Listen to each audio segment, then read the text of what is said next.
Hi, it's Hannah with WTI. We homeschool and I've recently been making some activity books, and I wanted to make sure that the books lasted and that the covers were durable. And so this laminating machine and I have been having so much fun. This is the Cinchi laminating machine, and a couple things that I think are extra special about this one is it has an auto detect. So it will automatically sense how thick your laminating is and how quickly it needs to go through, because most of the time I don't have a clue what I'm doing. It also heats up super quick, 50 seconds, and it always is amazing how quick 50 seconds goes. And then it beeps at you when it's done. So if you're busy doing something, you don't even have to sit there and watch it. You'll hear the beep and you automatically know that it's hot enough.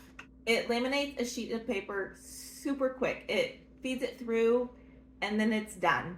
It does a really good job. I didn't have problems with bubbles in the laminating or parts of it not being laminated together well.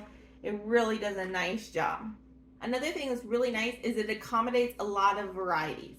So you can laminate super small, like ID cards.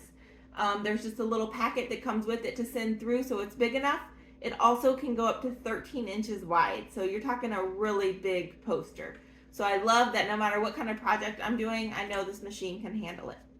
This laminator by Cinchi has surpassed all my expectations. It is so easy to use. It does a really great job, and that's my point of view.